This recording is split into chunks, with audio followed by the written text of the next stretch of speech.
স্বাগত ডিবিসি সংবাদে। আপনাদের সাথে আছি আমি ফারহাত তাসনিম। শাটডাউন কর্মসূচি প্রত্যাহারের পর আজ কাজে ফিরেছেন জাতীয় রাজস্ব বোর্ড এনবিআর এর আন্দোলনকারী কর্মকর্তা কর্মচারীরা। সোমবার সকাল থেকে রাজধানীর আগারগাঁওয়ে রাজস্ব ভবনে কর্মস্থলে যোগ দেন তারা।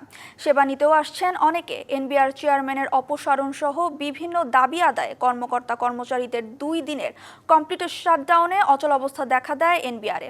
স্থবির হয়ে পড়েছিল আমদানি রপ্তানি। রবিবার রাতে ব্যবসায়ীদের মধ্যস্থতায় শাটডাউন কর্মসূচি প্রত্যাহার করা হয়।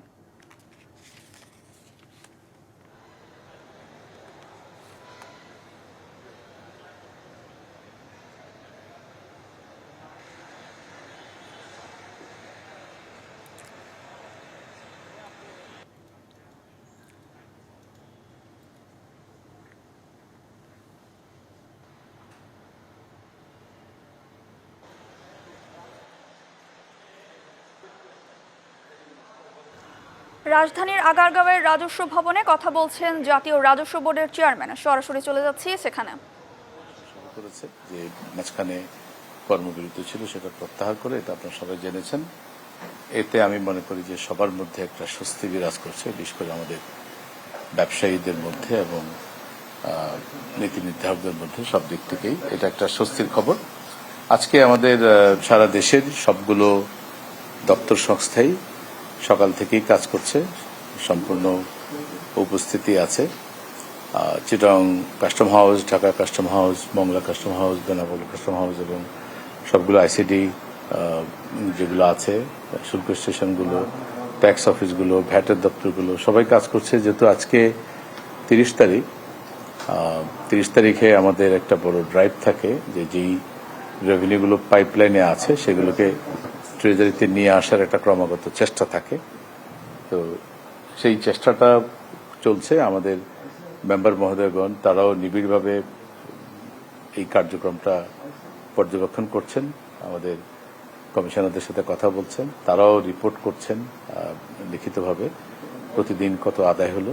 আজকেও কিছুক্ষণ পরপরই প্রত্যেকের রিপোর্ট পাঠায়। চেষ্টা চলছে, এটা একটা খুবই ভালো জিনিস। আর আজকে সকাল 10টা পর্যন্ত আমাদের রেভিনিউ আদায় হয়েছে 3,60,922 কোটি টাকা, সকাল 10টা পর্যন্ত।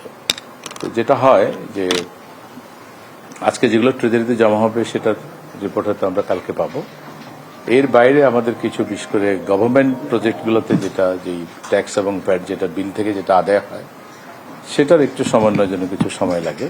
তো সেটাও হয়তো আমরা নর্মালি জুন ক্লোজিং এ একটু সময় লাগে, হয়তো 2-3 সপ্তাহ লেগে যাবে ফাইনাল ফিগার আসতে। আপনারা জানেন যে এখন আমাদের রেভিনিউ রিপোর্টিংটা আমরা আমাদের সিস্টেমেটিক, আমরা এখন আর ম্যানুয়াল কোনো রিপোর্টিং করি না। আমাদের যে আইবাস সিস্টেম আছে সেখানে যে সবগুলো রেভিনিউ যে আদায় হয় সেটাই আমরা রিপোর্ট করি। ফলে এখন আর কোথাও কোনো রিকনসিলেশনের প্রয়োজন নেই যে এনবিআর একটা ফিগার বলল, বাংলাদেশ ব্যাংকের আরেকটা ফিগার, সিজিএতে একটা ফিগার, এখন সেটা নাই। আমরা সবাই এখন সেম ফিগার যতটা সিস্টেমে এন্ট্রি হয়। তো আমরা আশা করি যে গতবারের চেয়ে বেশি হবে এটা নিশ্চিত, কিন্তু আমরা যেরকম আশা করেছিলাম হয়তো একটু তো হোঁচট খেয়েছে এই কয়দিনের কাজকর্মে। ব্যবসা বাণিজ্য যেমন বিঘ্নিত হয়েছে, একইভাবে আমাদের রাজস্ব আদায় কার্যক্রমে হোঁচট খেয়েছে। কিন্তু আজকেও সময় আছে, আজকেও তারা চেষ্টা করছে, কারণ এগুলো আগে থেকেই আসলে মাসের শুরু থেকে ইভেন গত মাসে এগুলো কিন্তু আমাদের ট্যাক্স অফিসারদের প্ল্যানের মধ্যে ছিল। কারা কারা বড় বড় ট্যাক্স পেয়ার, কারা জুন মাসের শেষে অ্যাডভান্স ট্যাক্স দেবে অথবা এরিয়ার ট্যাক্স এগুলো থাকবে। তো সেগুলো যেহেতু তারা জানে এবং আজকে সব দপ্তর খোলা, অফিস খোলা, ব্যাংক খোলা, আমার ধারণা যে আজকে একটা ভালো পরিমাণ অ্যামাউন্ট ক্যাশে জমা হবে। এবং আমাদের জুলাই গণ অভ্যুত্থানে রংপুরের বেগম রোকেয়া বিশ্ববিদ্যালয়ের ছাত্র আবু সাইদ হত্যা মামলার আনুষ্ঠানিক অভিযোগ ট্রাইব্যুনালে জমা দিয়েছে প্রসিকিউশন। আরও জানাতে আন্তর্জাতিক অপরাধ ট্রাইব্যুনাল থেকে যুক্ত হচ্ছেন সহকর্মী মিজান আহমেদ। মিজান, আলোচিত এই মামলার আনুষ্ঠানিক বিচার কাজ শুরু হবে কখন আর কি বলছে ট্রাইব্যুনাল, আমাদের বিস্তারিত জানাবেন। ফারাজ, যেমনটি আপনি দর্শকদের জানাচ্ছিলেন, এরই মধ্যে কিন্তু চিফ প্রসিকিউটর সহ প্রসিকিউশন টিম কিন্তু আন্তর্জাতিক অপরাধ ট্রাইব্যুনাল 2-এ অবস্থান করছেন এবং কিছুক্ষণ পরেই যে কারিগরি সমন্বয় রয়েছে সেই কারিগরি সমন্বয় শেষ হলেই কিন্তু এই আলোচিত মামলাটির বিচারিক কার্যক্রম শুরু হবে। বিচারপতি নজরুল ইসলাম চৌধুরীর নেতৃত্বে 3 সদস্যের যেই নবগঠিত আন্তর্জাতিক অপরাধ ট্রাইব্যুনাল 2 সেই ট্রাইব্যুনাল 2 এবং এর মধ্য দিয়ে আন্তর্জাতিক অপরাধ ট্রাইব্যুনাল 2 এর প্রথম বিচারিক কার্যক্রম কিন্তু শুরু হতে যাচ্ছে। আপনি যেমনটি অভিযুক্তদের কথা বলছেন যে 30 জনের কথা বলা হচ্ছে, সেই 30 জনের প্রধানতম আসামি কিন্তু তৎকালীন বেগম রোকেয়া বিশ্ববিদ্যালয়ের যিনি ভিসি ছিলেন তাকেই কিন্তু করা হয়েছে এবং তার নামেই কিন্তু এই মামলাটি রুজু করা হয়েছে।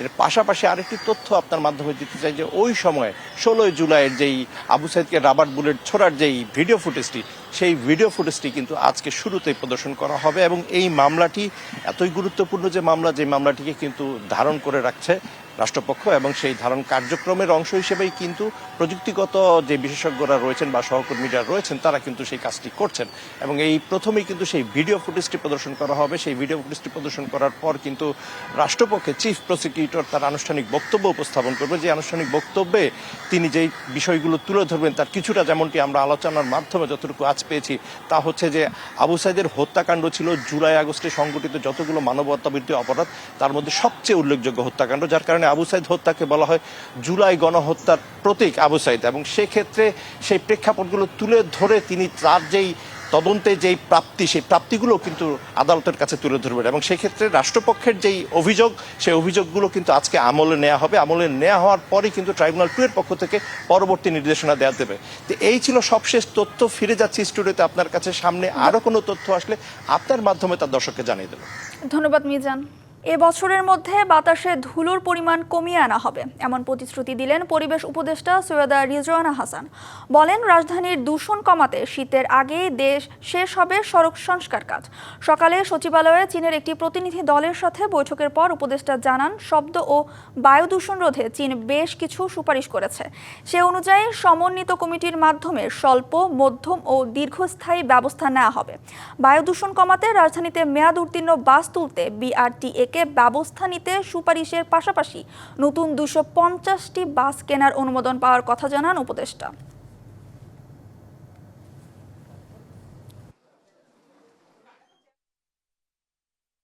আমরা বর্ষা নেমে যাওয়ার সাথে সাথে ভাঙাচোরা রাস্তাগুলো নির্মাণের কাজ শুরু করে দেব। 6 মাস, 8 মাস, 10 মাসে এটা শেষ হবে না, কারণ আপনাকে বর্ষাকাল পেতে লাগবে। তো এই সেপ্টেম্বর পর্যন্ত যেটুকুন সম্ভব আমরা রোড কভার করে দেওয়া, জিরো সয়েলটা করে দেওয়ার কাজগুলো চালাবো। আবার পরের বর্ষায় ওটাকে পিক করতে হবে যাতে করে ধুলাটা ওই রোড ডিভাইডার বা রোডের কোণা থেকে কম ওঠে। কিশোরগঞ্জের ভৈরবে খাবারের বাটি খোলাকে কেন্দ্র করে দুই পক্ষের সংঘর্ষে অন্তত 10 জন আহত হয়েছে। আহতদের উপজেলা স্বাস্থ্য কমপ্লেক্সে চিকিৎসা দেওয়া হয়েছে। পুলিশ জানায় শুক্রবার দুপুরে গাইনহাটি এলাকার মান্নান মিয়ার বাড়ির সুরত আলীর ছেলে তুষার ভ্যান গাড়িতে করে ব্যবসায়ীদের দুপুরের খাবারের বাটি নিয়ে যাচ্ছিলেন।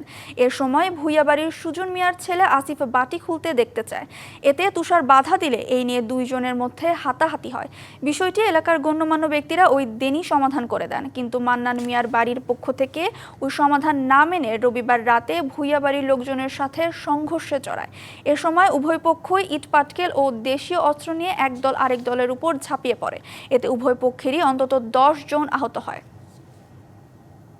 মুদারাবা ক্যাশ ওয়াকফ নামে একটি ডিপোজিট হিসাব বাংলাদেশ কমার্স ব্যাংক লিমিটেডের প্রধান কার্যালয়ে উদ্বোধন করা হয়েছে। অনুষ্ঠানে প্রধান অতিথি ছিলেন ব্যাংকের চেয়ারম্যান মোহাম্মদ আতাউর রহমান। বিশেষ অতিথি ছিলেন ব্যাংকের board EC chairman Mohammad Mohsin Mia ও বোর্ড অডিট কমিটির চেয়ারম্যান শেখ আশরাফুজ্জামান FCA। অনুষ্ঠানের সভাপতিত্ব করেন ব্যবস্থাপনা পরিচালক ও সিইও মোহাম্মদ মোশাররফ হোসেন।